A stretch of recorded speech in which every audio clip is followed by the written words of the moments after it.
going to introduce Ruth Sakarin, who has spent over 25 years working with youth and adults impacted by domestic and sexual violence before becoming the inaugural executive director of the Massachusetts Coalition to Prevent Gun Violence in May of 2019, of which we are a member organization. And the coalition has over 125 member organizations. It works to address gun violence in all its forms through advocacy, public awareness, coalition building, and community organizing. Ruth has her MSW from the University of Pennsylvania and is also trained as a community organizer. She's particularly interested in creating models of trauma-informed advocacy and policymaking. Outside of her coalition work, Ruth is very involved in local interfaith organizing, is an avid knitter and foodie, and is the proud mom of 2 incredible young adults. And so with no further ado, I would like to introduce you to Ruth. Thanks so much, Phyllis, and thanks to everyone for coming this evening and for having me. I'm always a little shocked when I hear myself being introduced, like, oh, that sounds like an interesting person. Oh, that's me. So it's always kind of an odd moment for me to hear myself introduced this way. But I'm glad to be with all of you, and I look forward to a conversation, which is what I'm actually hoping this will be. It seems like we're a small enough group that conversation will be very much doable this evening. So my plan is to share some information with you to get us started. And then I would love to open, I know there were some topics Phyllis sent to me that folks would like me to cover, but then to also make sure we have some time at the end for some questions and general conversation. So before we get started, I also just want to acknowledge that talking about gun violence is a very heavy topic. And I just want to appreciate that all of you are taking some time out of your evening to be a part of this discussion, and that everyone should take whatever time space they need to care for themselves as we are talking about this. So no pressure to have your camera on, take a break if you would like, whatever you need to do. The news has really been filled with incredibly upsetting, traumatic stories, and it's just been a lot.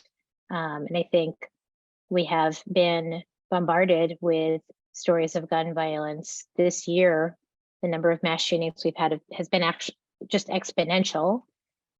We've had plenty of gun violence right here in Massachusetts, which has had 2 homicides in Hyde Park and Boston over the weekend that seem to be related. And then, of course, we've also had these stories of young people pulling into the wrong driveway, knocking on the wrong door. But why any door should be the wrong door is beyond me. And having these incredibly traumatic shootings happen because a young child chases a basketball or is trying to pick up their siblings.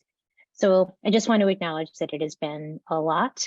And we should all just care for ourselves as we have this conversation. And a little bit about me, as was mentioned, I spent most of my career prior to coming to the coalition about 4 years ago working with survivors of domestic and sexual violence. I started at a place called the Elizabeth Stonehouse in Boston. I actually spent most of my years working in Brockton and oversaw all the program models from shelter to batterers intervention to child trauma services.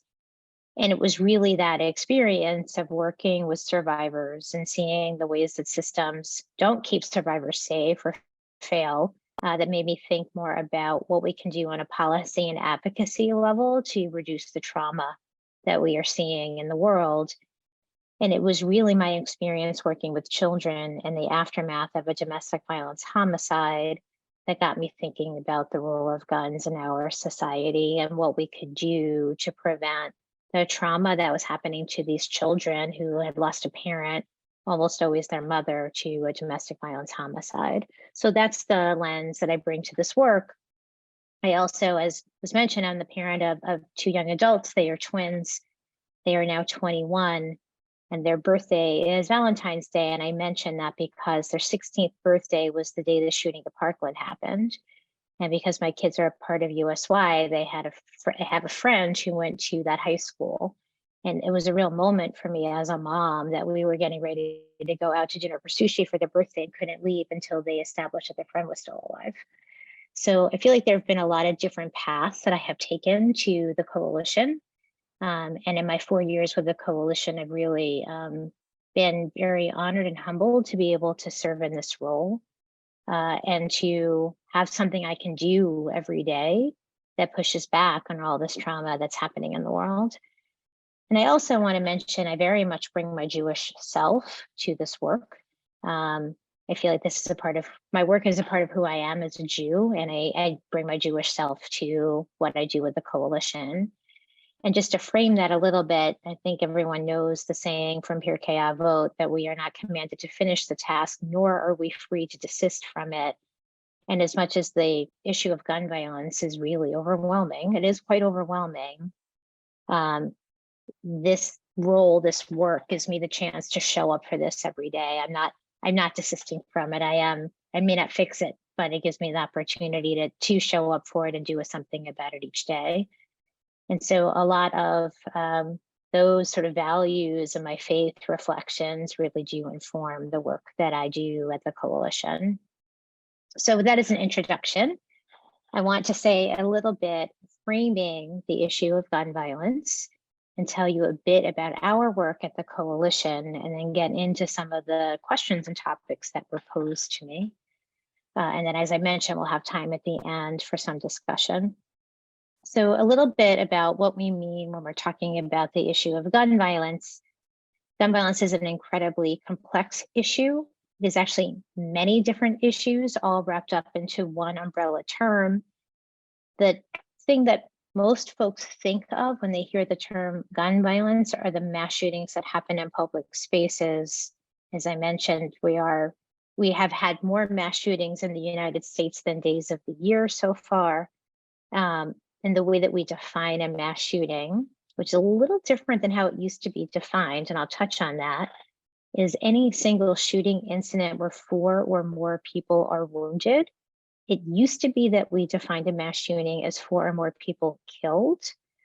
But the reason why we're very intentional and thinking differently about that definition is it was erasing a lot of community-based trauma from the conversation. People were saying that mass shootings decreased during the pandemic because people were staying at home. And with the updated definition, that's in fact not true. There were many mass shootings happening in communities across the country. They just may not have been happening at schools and malls and some of the places where they tend to make the news. So in addition to mass shootings, we also have community-based homicides. That's what we saw in Boston over the weekend. There were 2 people killed in Hyde Park, which is a neighborhood of Boston. And those are the types of gun violence that are happening day in and day out, but may not get as much attention in the public conversation or in the press. And there are many reasons for that, but we'll also go into in this discussion. Another form of gun violence are domestic violence homicides, as I mentioned before. It is estimated that about 70 women are shot and killed by a current or former partner in the United States every single month. Sometimes men are victims of domestic violence as well, but this is an issue that predominantly impacts women. And the rate of domestic violence homicide is really quite alarming. So that is another form of gun violence. In addition to that, we also talk about unintentional shootings. So that's when somebody leaves a loaded gun unsecured, a child gets their hands on it and something bad happens. That is not something we see a great deal of in Massachusetts. We have strong safe storage laws, but it does happen, and it happens here in Massachusetts too. And in other places that have higher rates of gun ownership, you see such unintentional shootings happening more frequently. Another form of gun violence is police shootings. We have seen that here in Massachusetts and across the country. That's been in the news a lot more.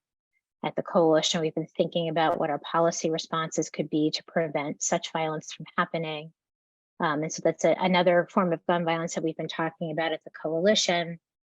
And then the highest number of deaths from guns are actually firearm suicides. Here in Massachusetts, a little less than 2/3 of deaths from guns are firearm suicides. It's a little higher, the rate a little higher across the country. but we've had a very alarming rate of gun suicides locally and across the country. And this is an issue that requires its own set of policy responses and practices to address. And the other thing that I really want to be very intentional about is when we talk about gun violence, we obviously are very concerned about deaths and loss. But here in this country, we have a large number of people who have been shot and survived, but they survive with the trauma of gun violence. And when we think about the trauma of gun violence, it's losing someone that you love or a friend. It's being shot and wounded or shot at. It's being threatened or harmed with guns. A lot of the survivors I worked with experienced that, may never have been shot by a partner, but they were threatened with a firearm on a regular basis. And there's also the trauma of witnessing gun violence, which is something that we see in particular communities. I was actually just reading an article in the Washington Post about a woman who lost her son to gun violence and years ago, and then just lost her 12-year-old granddaughter, so her son's daughter, in a drive-by shooting, which is an immense amount of intergenerational trauma. And unfortunately, we have neighborhoods that have higher rates of gun violence, and where folks are witnessing gun violence or concerned about gun violence in their communities on a regular basis. And so that's something we also need to attend to when we think about the overall trauma of gun violence. And then we're seeing, and I actually was just debriefing this week, we had a SWAT, I live in Sharon, we had a swatting incident at Sharon High. If you're not familiar with the term swatting, it's somebody calls in a potential shooting, they lock down the school, the police come, it was not a real thing. But I got to sit with the trauma for teachers and students of thinking that there was a school shooting happen and they were barricading the doors of their classrooms, worried about a school shooting. So I bring all that up because I think we are communally experiencing a great deal of trauma. And we also need to hold the fact that in certain communities, the rates of violence, gun violence are such that they are experiencing the trauma of just knowing so many people, having friends and family members that they lost, and worrying about safety on a regular basis.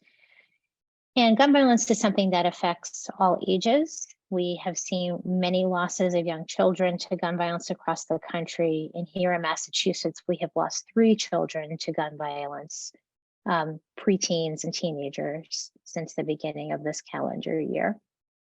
So a little bit of an extensive definition, but I just wanted to sort of bring the complexities of how we talk about the issue of gun violence to the forefront.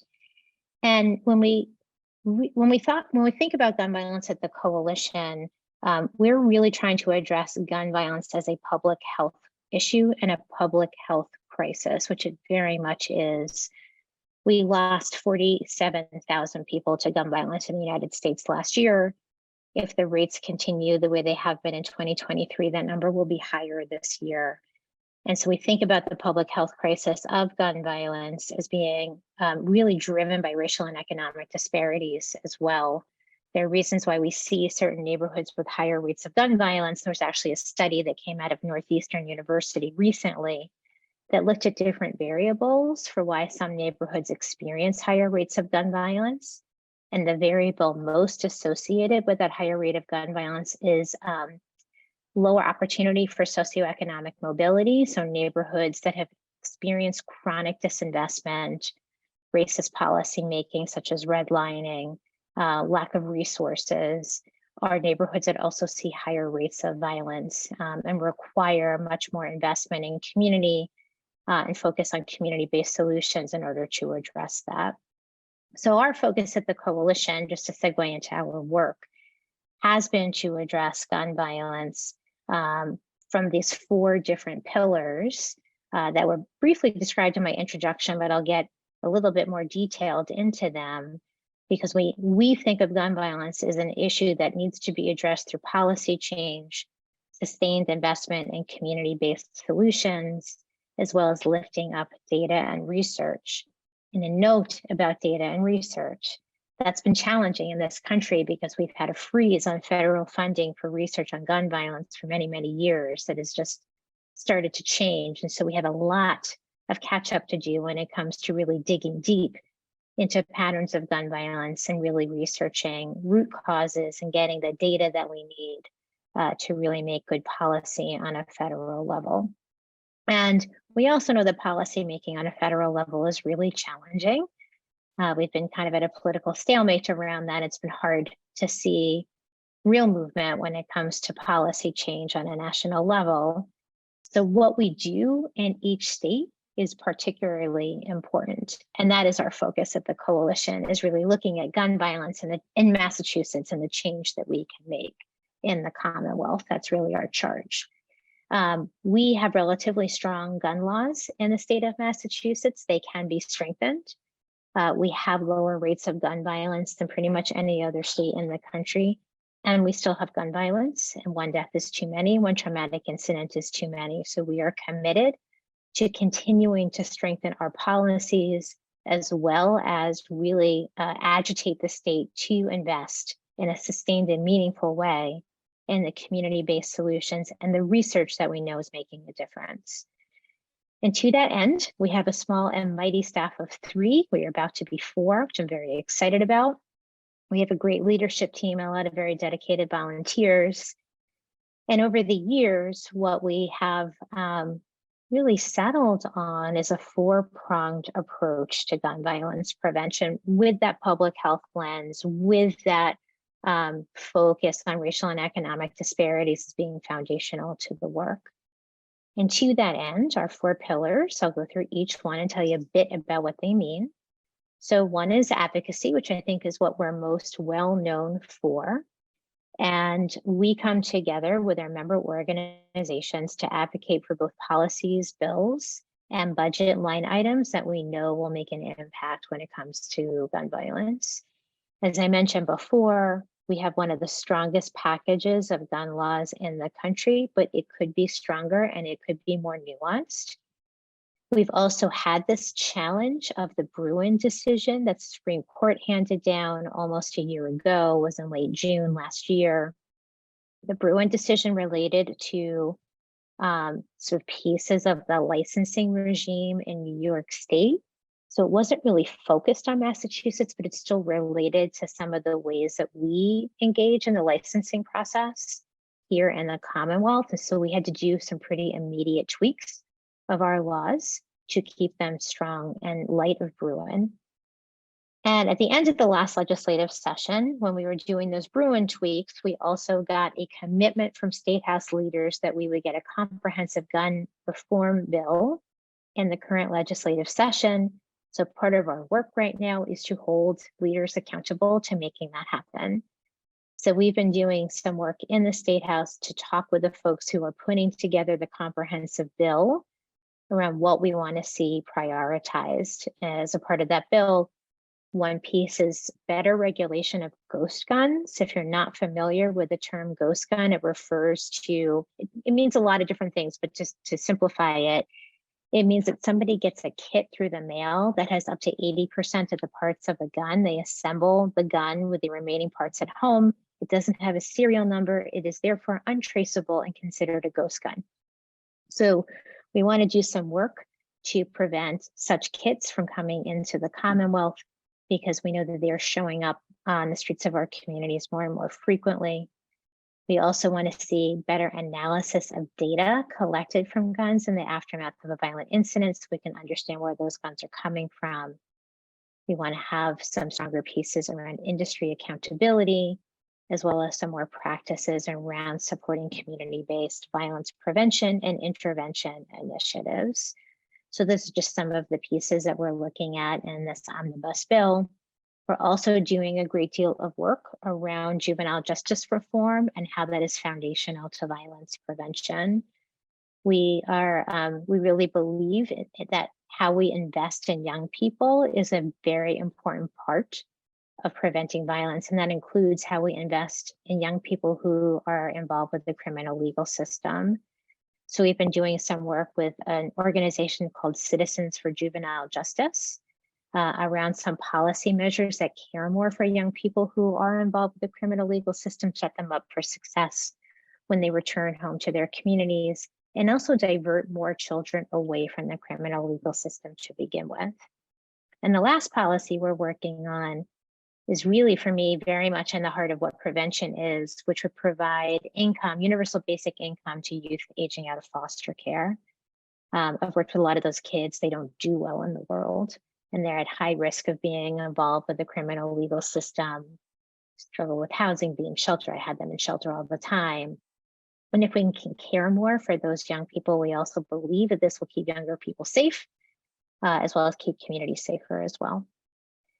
So in addition to all of that, I know I'm saying a ton of stuff. I promise I will pause for a couple of breaths soon and take some questions. We also do a lot of budget advocacy. We're in budget season now. We have a couple of line items that we are making sure get funded in a robust level. And then a big part of our work in the last legislative session was to push the state to spend American Rescue Plan dollars on violence prevention. And we were successful at that. And we were able to secure a $50 million allocation for gun violence prevention, youth jobs, and reentry services for young people. And so that's a big part of our work as well. So we also do a bit of municipal advocacy. We've been focusing on Boston, Brockton, and Springfield, and working with mayors and city councilors to improve policies and practices to prevent violence. In addition to our advocacy work, we do a lot of community education and awareness. Just one example has been partnering with the folks who made the film This Ain't Normal, which is about youth violence in Boston, and the street outreach workers who show up for those young people each day. We've been doing screenings of the film with panel discussions that really get at root causes of youth violence, and then talk about what policy solutions can look like. That's been a really powerful piece of work. We have 2 screenings coming up in the next 2 months. So if folks are interested, I can disseminate that information as well. In addition to our public education work, as I mentioned before, we are a coalition. We have 126 member organizations. We have a leadership team that's very reflective of our member organizations, and we really try to get a lot of input from our member organizations when it comes to our policy priorities, as well as be in community with them and their initiatives, whether it's marching in the Mother's Day Walk for Peace that Louis D. Brown Peace Institute has each Mother's Day, the Roxbury Unity Parade, and also a lot of youth-led events. We've been trying to show up very meaningfully for young people who are working to make change. And to that end, the last pillar of our work is community organizing. And we have a rock star community organizer who is doing a lot of youth-oriented work, both with bringing groups of young people together to hear from them what they want to see for their communities to be safer, but also supporting them in developing their advocacy skills so that they feel more comfortable walking into a mayor's office, walking into the state house, and talking with our electeds about the policy change that they want to see. And that's been a really, really meaningful part of our work. I love sitting in on those sessions. It's pretty much my favorite thing. And so we are really looking for young people to tell us what to do, but for us to be able to support them in their work. And we've also been showing up and supporting young people when they've been doing public actions. I don't know if anybody had the opportunity last June to attend the March for Our Lives rally at Columbus Park in Boston. It was a great turnout. It was a great event. And there were a group of 5 organizers from March for Our Lives, one of whom was my daughter, which was a lot of fun to play both the role of mom and supportive adult from the coalition helping with the work. But Angelica, our community organizer, was really in the thick of it with them. Everything from getting the permit for the space and lining up the speakers and the AV equipment to pull off this event. And we feel like how we show up for young people who are agitating for change is really an important part of what we do. So that is a bit about us and our approach. And I know that there are a lot of questions that I have here and that you may have about different topics related to gun violence, but I also feel like I just said a lot of things. So I want to pause for a minute and see if anybody has any questions or responses to anything that I have said so far. And I'll get into some of the topics that have been posed to me, and then we'll open it up for conversation.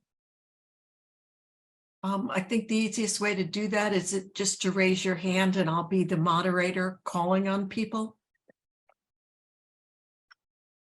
By the way, I would love to see us get the links for the video, the showings. And Yes. I do have one question for you. Sure. You talked about the data on gun violence that was frozen by the federal government, I think you said. Yes, so there hasn't been funding for the CDC to engage in research on gun violence for about 25 years, and it's just been reversed recently. So we have some Why? catching up to do. Just out of curiosity and dismay, why? Yeah, there's a lot of lobbying that went into stopping the research about guns and gun violence. And, you know, we always hold that you can't really address an issue that you don't fully understand. So it's been a real setback to not be able to have good data on a national level when it comes to guns. And we have some decent data in Massachusetts because we've had research institutions, you know, whether schools of public health or what have you. Some of the preeminent researchers on gun violence are right here in Massachusetts, so we've been lucky. But when we look at national trends, we're behind the 8 ball when it comes to really understanding how this plays out on a national level. Are there any other questions? I don't see any hands raised from reactions. I have a couple of questions.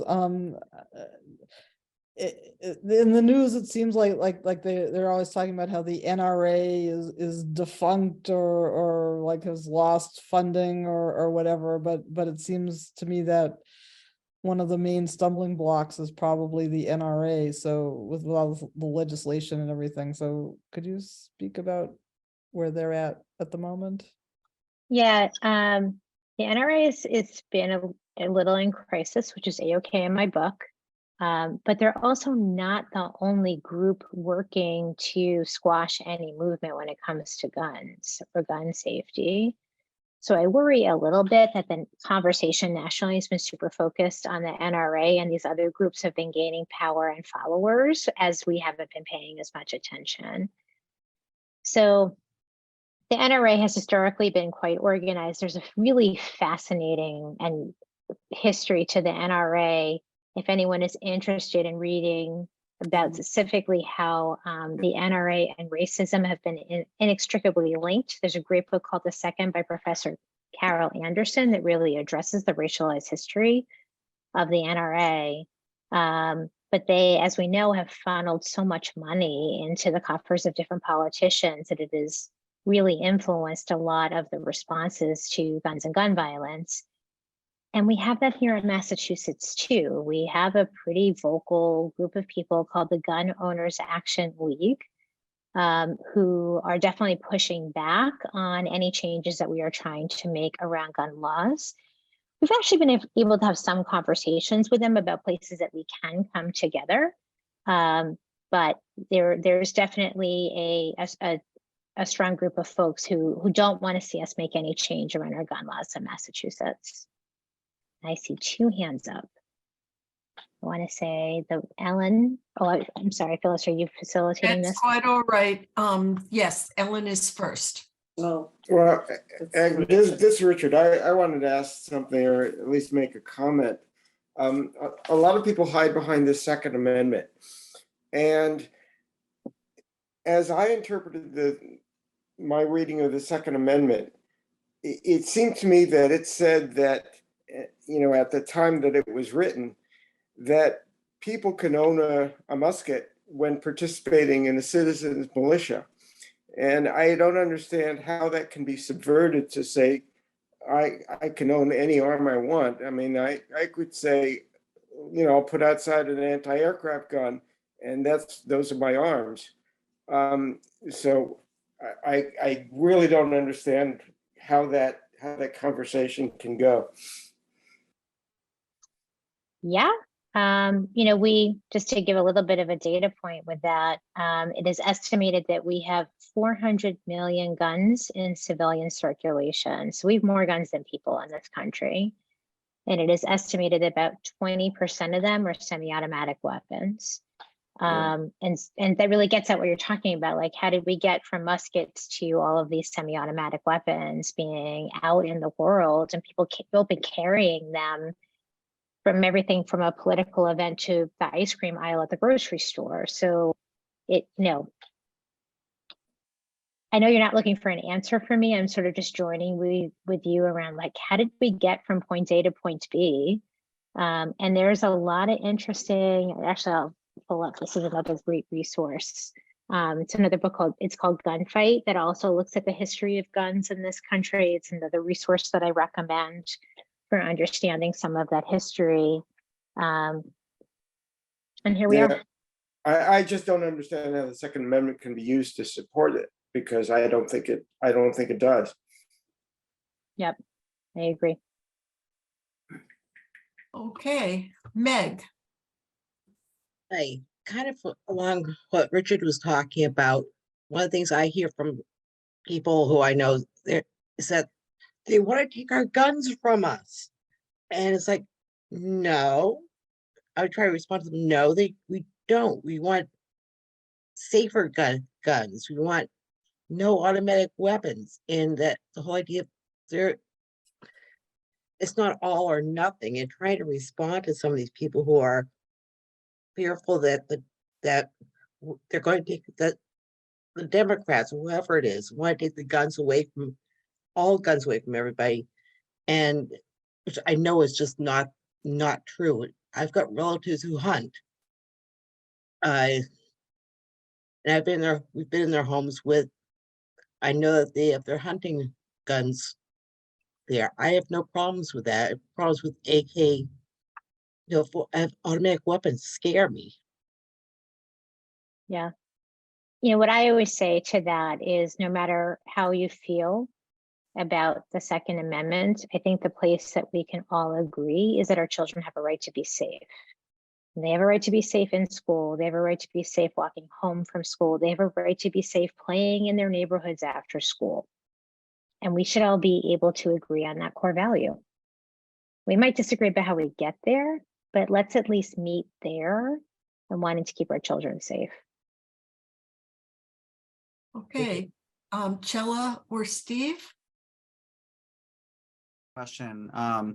It seems like despite the problems that the NRA is having, if you look at the history, they've been very powerful, maybe other groups, and I'm going to suggest that money is a big part of it, that they have a lot of money and they've thrown it around, and as such have been very influential in politicians.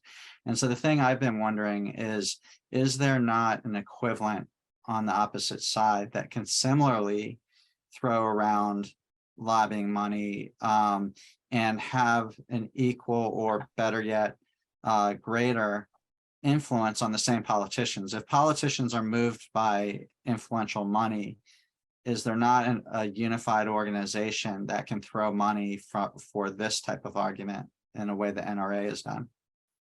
It's a terrific question. So I'm going to answer you in two different ways. And one is, there are some national organizations that have been doing a great deal of lobbying. I'll come back to that. I think the big problem is we don't have an industry behind us funding it. So the gun industry makes a lot of money in this country. Guns are a big commodity, and there's a lot of interesting stuff written about the role of the gun industry, their marketing, their lobbying techniques, the way that they have really manipulated the messages around guns in this country. And so there's a lot of money coming in from the sale of guns that eventually flows into politicians' pockets. Those of us doing anti-violence work don't have the same revenue sources. So it's not a level playing field, if you know what I mean. So we do have some national organizations that are doing a great deal of lobbying work, but not with the kind of dollars that we're talking about coming from the gun industry. I have two more questions if nobody has another question. Okay, and at some point we have to let her continue as well to answer the questions we asked her to. I'm sorry. Do you have a list of questions that you were going to respond to that were there? I have a few, but we have a few more minutes. I would love to hear your questions, and we'll make time for all the things. All right, so my two quick questions are I've been involved in some gun buyback programs locally, and how do you see the effectiveness of those? That's the first question. And the second question is which will probably be more towards the end of this, but the most effective way that our community could get involved in helping you. Yep. We'll end with action steps. That's always what I want to finish with. Because as much as this is heavy information, there are things that we can do. So let's hold that for now. In terms of gun buybacks, the coalition really hasn't gotten terribly involved with them. There's some different feelings about how effective they are. The other issue is the rates of gun buying during the pandemic skyrocketed. There are so many guns in circulation right now that I'm a little worried. In how we picked to put our energy, I'm a little worried that the gun buybacks are just not. I worry about how many guns we can really get off the street at this point. So I know that there's just been some different feelings about the effectiveness of that. And we just, because we have limited capacity with a staff of 3, soon to be 4, we just have to pick and choose which initiatives we get involved with. So I think what I'll do is attend to some of the questions that were submitted in advance, and then we'll spend a little bit more time with some more questions. And I definitely want to end with action steps and how the congregation can get involved in the work, because that is always a good place to land at the end of these conversations. There was a question around the state of affairs in our part of the world, and do changes need to happen in Massachusetts and New England? And I think that's a really important question. While we have strong laws in Massachusetts, and as I mentioned before, we are working on strengthening them with this omnibus gun bill, Massachusetts we're not in a vacuum. So we are only as safe as the laws and the practices in our neighboring states. And we know of the guns that have been recovered in the aftermath of a violent event in the Commonwealth, about half of them originate from other states. The state that is probably has the highest number of those guns would be New Hampshire. New Hampshire has much weaker gun laws than Massachusetts. And we know that our residents in the Commonwealth are less safe because of New Hampshire's weak gun laws. There had been some efforts in years past to bring governors together to think about a regional response. That has not been so easy to elicit. And New Hampshire is unfortunately not making as much progress around their gun laws as we would hope. So unfortunately, it is something that we think about a lot. And part of the reason why in the omnibus bill we want to see more analysis of the data is to better quantify what's happening with guns that are coming from other states and do a little bit of pushing some of our neighboring states. But some of the places that have seen high rates of gun violence, when there's been an analysis of where those guns were originating from, a lot of times, like a lot of the guns being used in shootings in Chicago are coming from Texas. And there's a pipeline, iron pipeline, we call it, from Texas into Chicago. There's an iron pipeline at Route 95 where guns are coming from southern states that have weaker gun laws. So we are working on strengthening our laws here in Massachusetts, but we need federal action. And what we want to see is that the scheme of legislation that we have here in Massachusetts be the basis for what we do at a national level. And we know that would make a difference. We want even more than that. But if we at least did that, we know we would bring the rates of gun violence down throughout the country. So that's sort of a brief answer to that question around where things stand here in Massachusetts, and then regionally as well. Another question was how the congregation can help with safety efforts. I'll come back to that. And then there's a question about how easy it is to get guns. And that's an interesting question. We have strong licensing laws here in Massachusetts. We have much more in place in terms of a process of how somebody gets a license to carry and what they need to do to purchase a gun than most other states. And what we're seeing in a lot of other states, Florida most recently, is a move to what's called permitless carry, which basically allows anyone to fairly immediately get a gun without going through that process. And there is data to support that permitless carry is associated with higher rates of homicide, gun homicide, and violence with guns. So we are working to keep our strong process in place here in Massachusetts. We do feel like it is working. It's not perfect, but it is working. One of the pieces that has been a hallmark of our process here in Massachusetts, it's come into a little bit of question in the aftermath of that Supreme Court decision, is the may issue versus shall issue. Massachusetts has historically been a may issue state, which means that police departments, which is where you apply for a license, may issue a gun if they think that you are suitable to have a gun. It is now shall issue in the aftermath of Bruin. So police departments shall issue the license to carry with some exceptions of prohibited persons. So it's been a shift.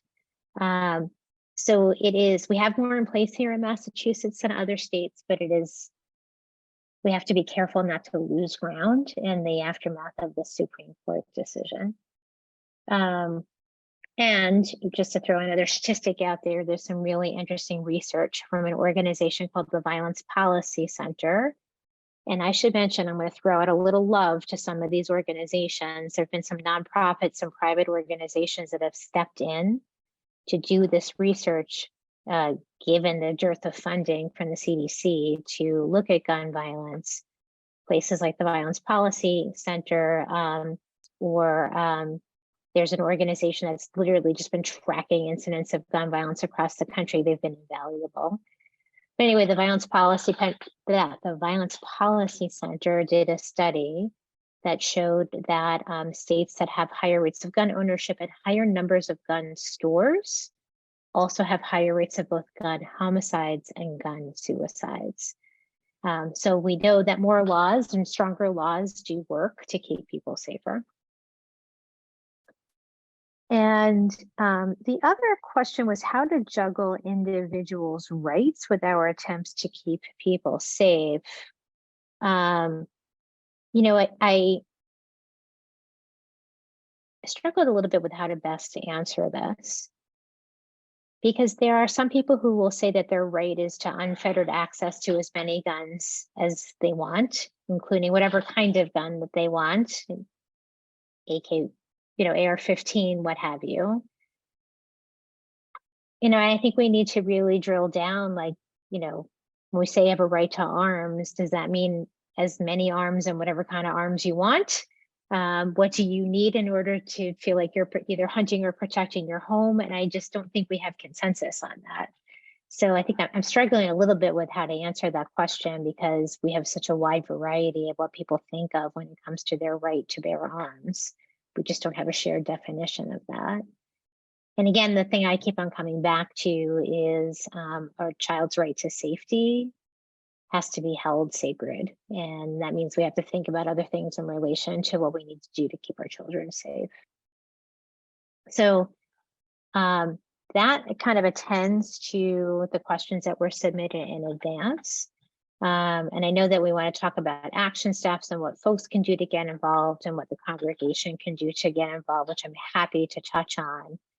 But I also just wanted to pause for another moment and see if anyone had any additional questions, or if in the questions I just answered, you would like some more information. Okay, Heidi has a question. I have always wondered if anybody's ever really made an effort to follow up on accountability with you know, trying to make the abortion laws stricter. You hear that that they're trying to like prosecute anyone that had any kind of role in assisting a woman to get an abortion. What if something like that was applied to anybody that had any role in selling or using or ignoring or anything, a gun that was used in gun violence? What if they really hit them in the pockets? Yeah, so one of the things that we're working on with the omnibus bill, there've been all of these loopholes that have allowed gun manufacturers to escape liability, and we're trying to change that. So we're trying to start with gun manufacturers. So the families of Sandy Hook, you may have heard, were able to sue Remington. They were successful in their suit, but because of the way the federal law is written, it is difficult to actually go through that process. But there are things we can do here in the Commonwealth, because Massachusetts is home to Smith & Wesson, one of the largest gun manufacturers out there. And so we want to give people the opportunity, and this is not prevention because this happens after a horrible thing has happened. But I hear what you're saying around hitting them in the pocketbook. We got to hold manufacturers accountable to these products that they are creating, marketing, and selling that are creating so much harm. So that's where we're starting Not with just that. manufacturers. I mean, what if any vendor that sold a gun that didn't really go through the procedure really got socked? Yeah, so Anyway, let's all the talk way about down the line. enforcement. So enforcement has been a new thing that I have been learning about, crash course in gun enforcement. So I don't know if folks remember last fall, there was a big article in the Globe about this mill building in Littleton that was housing a whole bunch of sellers of guns and gun parts. Folks read about that, it became a whole brouhaha. If you have a chance, look up Littleton Gun Mill and you'll find a series of articles written by Sarah Riley of the Globe about this place that had 40 different sellers of guns and gun parts that was really kind of circumventing, really on the edge of some of our gun laws here in Massachusetts. And so we've been talking to the Attorney General's office, and Andre Campbell's really interested in taking this on around what we can do to better enforce our gun laws and not allow some of these sellers, like if you buy this piece here and this piece there, and then you assemble it, you have a semi-automatic weapon. Like, we need to not do that because that's not good. So I am getting really educated around what some of the enforcement looks like. And we are looking forward to doing some more work with the Attorney General's office around making sure some of those things are either getting shut down or people being held accountable or fined if they're not actually following the laws of the Commonwealth, because those laws exist for a reason. Does anyone else have a question? Yeah, See let me hand. jump in. I raised my hand, but no one noticed. But I'm sorry, I didn't see it. yeah, no, it's okay. I think the hot stove do not touch is gun control and trying to limit that. But I would think there was more common ground around licensing, background checks, responsible storage. Like, I mean, even the NRA can't necessarily go against those, right? And when you hear these stories, people, they find their parents' gun in the nightstand or the sock drawer or in the basement, not locked, not in a safe, not with a trigger lock even, so simple things. We license people automobiles. We make them go get an annual check every year in order to keep their car on the road, and we don't require that they do anything in order to keep their guns. And I just feel like, from that perspective, I don't know what percentage of gun violence would be reduced if the weapons were behind lock and key, and but I feel like intuitively a large amount of it would go away. And is there anything happening there, I guess? Yeah, I appreciate the question. And I just want to respond to the comment about language, because I think that's important.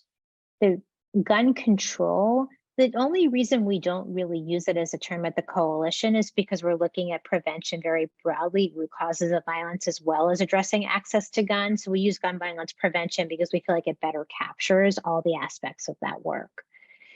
But in terms of sort of managing all those pieces, yeah, absolutely. Even just what you're talking about with keeping guns locked up with a safe storage piece. So two things I want to say about that. Rates of gun suicide go down when people lock up their guns more frequently. And there's a whole piece I could talk about. I'm also a licensed mental health clinician, so I've done a lot of work with folks who are actively in crisis, safety planning. Can you put away your gun and give it to someone else that's not immediately available to you when you're in crisis? Like, that's an important piece of the work. And so safely storing guns or getting them away definitely addresses firearm suicide. Also with young people, because when young people use a gun to attempt suicide, they're most often successful, and it's because usually an adult in the house has left a gun unsecured. The other piece around securing guns is a number of the guns that are landing in community are stolen guns. So if people have purchased a bunch of guns, they have a bunch of guns in their car gets stolen or broken into, that is one way guns are landing in communities. Not the only, but it's certainly one way. And so people really taking responsibility for keeping their guns safe and locked away is really key to preventing deaths from guns.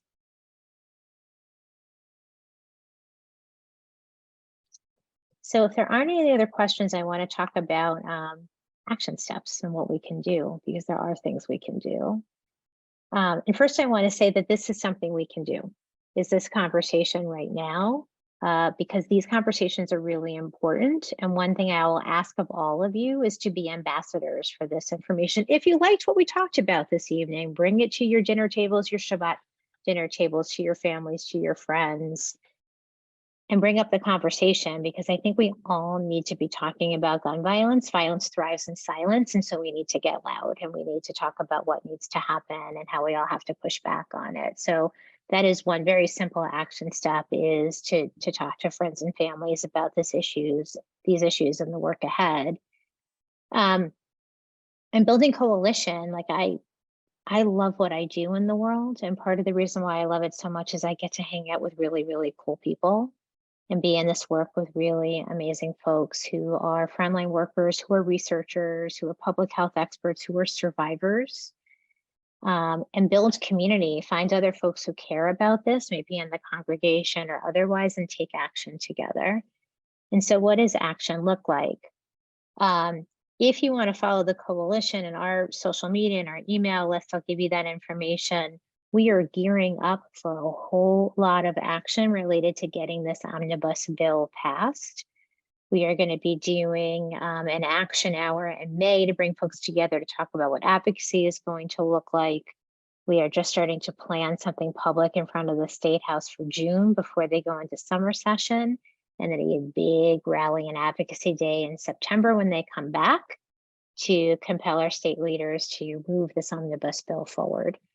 We're going to be doing an advocacy day around the juvenile justice bills also in June. So there's going to be a lot of things happening that we invite you to be a part of. We would love to have you. And it's really powerful. We just did a meeting at the State House last month. A bunch of people came, wear their Orange Coalition shirts. We filled the building with orange, and legislators saw us and they were commenting like, oh, there are a lot of people there. And that's part of how you get the things done, when legislators see that people really care about this. And then there's doing actions like calling your legislators to say, we know there's an omnibus gun bill that's coming. We want you to support it. We want you to make sure that this gets passed soon. We do not want to wait. We're really hoping this thing gets passed in this calendar year. We shall see what happens. But there's those kinds of activities too. And if you're not sure who your legislators are, there's a tool called Find My Legislator, where you put in your address and it tells you who your state rep and your state senator are. We will also be sending out action alerts with specific asks. Please contact your legislator and ask them to do so and so. So that's something that we can provide to you. There's also the education and awareness piece. If you want to have a screening of This Ain't Normal, bring more folks together to talk about issues of violence, we are always available to do that too. And that's something you can reach out to me about. And then there's, how do we really create a groundswell of support? And I think this is the perfect time to do it. I think people are really worried and upset about everything that they're seeing and hearing in the news. And this is the time to get more folks involved. And that can look like a number of different things. We're going to do some meetings with folks who are interested in starting to write letters to the editor for local papers. The Gun Owners Action League is pretty good around organizing their followers to send letters to different newspapers. And we want to make sure we're pushing back on some of the misinformation they're putting out there. So we plan on organizing folks to submit letters to the editor around a number of different things. Like, let's say we're talking about ghost guns. I think we need to educate more people about what ghost guns are and what it means to better regulate them. And we could use some help from folks who are contacting their legislators, but also helping us get the information into local papers. So that's another way to get involved. And what I love about having these conversations in synagogue groups, and this is because I'm a member of the Jewish community too, I think it's really powerful when a faith community comes together and creates a value statement that this is something that we care about as a community. This is something we are working on as a community. That sends an incredibly strong message to the rest of your faith community, the Burlington community, to the Jewish community, that this is something that we value. We value the right to be safe. We value fixing the world. We value tikkun olam. We value to save a life is to save a world. Like, all these are very Jewish values. And for a congregation to come together and make a public statement that this is something that we care about as a community is also really incredibly powerful.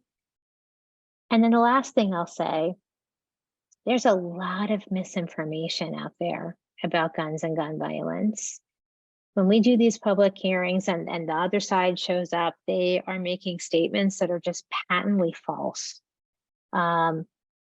And we have to push back on that, particularly now when data and facts have gotten really challenging to work from and to uphold. And so we have some fact sheets at the coalition. Our website's filled with facts. Have their facts ready. When you hear people saying things that are just patently incorrect, when you see things on social media that are just absolutely wrong, push back with data and information. Because I really worry that the NRA has set the tone for a lot of the conversations about guns in this country, and we have to get organized to keep on saying that's not correct. Guns don't make us safer. More guns does not equal more safety for people.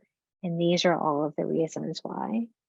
One of the things that I push back on a lot is that local NRA groups talk a lot about arming survivors of domestic violence as a way of protecting themselves.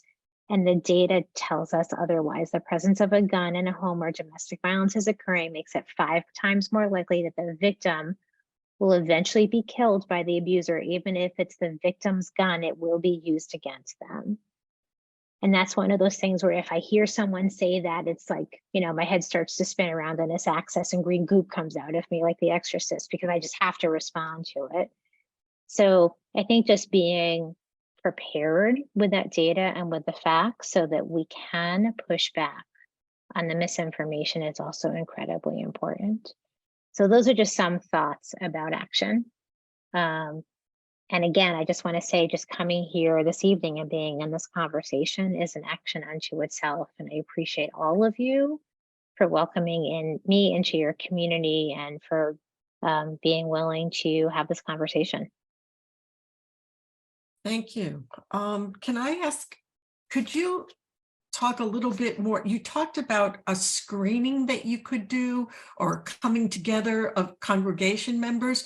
Could you talk a little bit more about what that would look like?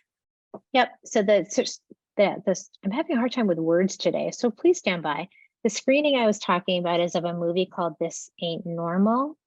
If you want to look at it, streaming on Showtime and on YouTube. And we've been holding screenings of the film. We do like 30 or 40 minutes of clips with a panel discussion. And it's a great way of, it tells the stories of young people who've been impacted by violence. It pushes us to not blame them, but to instead have a compassionate response and understand the unique challenges that they face. And There are books out there, there are other movies. I think when you bring folks together to learn together about issues related to gun violence, whether it's the books that I've mentioned, like those are just great ways to come together in community and have some difficult discussions and push each other to learn and to grow, and to think about what solutions look like. And do you come to those? If we were to do something like that, you would come? Yeah, so we work with the documentarians to put together the program. So I will send you, we're in the process of putting together the flyers now, so I can send them to you, Phyllis, to disseminate once they're put together. That would We be have, great. yeah, we have a screening coming up on May 24th at Beth Israel Hospital, and then another screening on June 8th at Grove Hall Library in Boston. Great. If you could send that to me, that'd be great. Will do. And come join us if anybody wants to participate in the Mother's Day Walk for Peace, which is the morning of Mother's Day. If you have not had opportunity to do that, it's held each year by the Louis D. Brown Peace Institute, which was founded by Chaplain Clementina Sherry after her son was killed, caught in crossfire, 15-year-old son was killed. And the mission of the Peace Institute is to transform our responses to homicide and to make sure families are getting the support that they need in the aftermath of homicide. And the walk each year is to raise money for the Peace Institute, but also to highlight the stories of survivors. We will be walking as a coalition. We will also have a table along the walk. It is a great opportunity to come together in community. I have a sea of people marching to say the violence is not okay. Those public actions are really very powerful. That is another way that you get legislators and decision makers to pay attention, is when they see that sea of people walking through Boston saying we have to make change. Great. Are there any other questions for Ruth? I think this was extremely valuable, so thank you so much. And I also wanted to, my mind is like, you know, the wheels are turning while I'm listening to you, and I'm thinking that it will maybe be a good thing if you had like a whole set of facts that you'd like people to know, that people might have the wrong impression of. Maybe every week in our temple announcements, we could have like 3 facts or something, 2 or 3 facts that did you know, that, you know, survivors of domestic abuse are more likely to be victims if they own a gun than if they didn't, like things like that. I think if we just took, you know, broke it into bite-sized pieces so that it kind of stands out for people each week.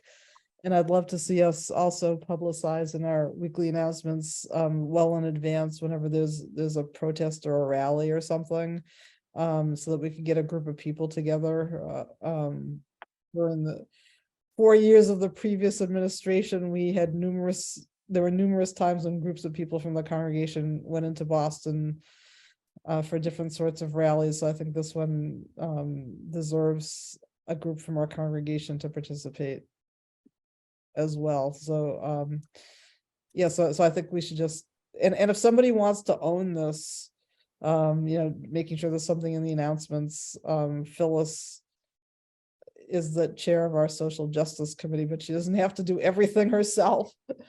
So if there's somebody else who would like to just, like, you know, be the one every week to just send us the facts from Ruth, that or be in charge of making sure that we know well in advance. Like my problem is I'm always hearing about these rallies like the minute before they're about to start.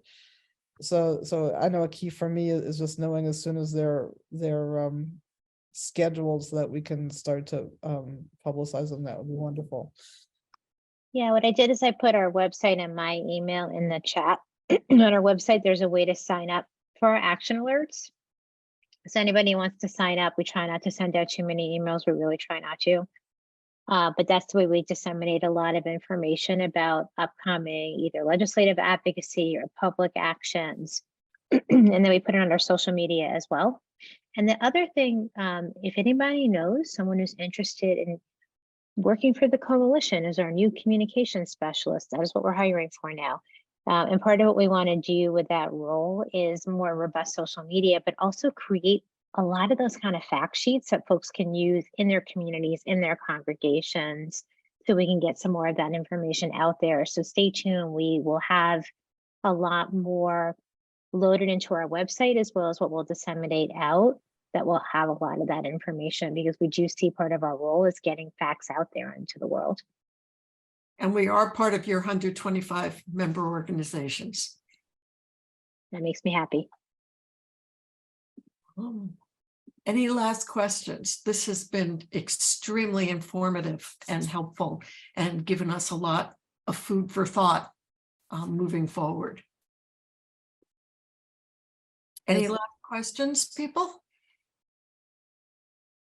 I just wanted to thank you again, and thank you for all the amazing work that you're doing and the coalition is doing. It's extremely needed, and we need a lot more of you, a lot more of you tackle this enormous program. It sounds like you're all joining with us to help us do that, and I very much appreciate that. So thanks to all of you for being a part of our coalition community.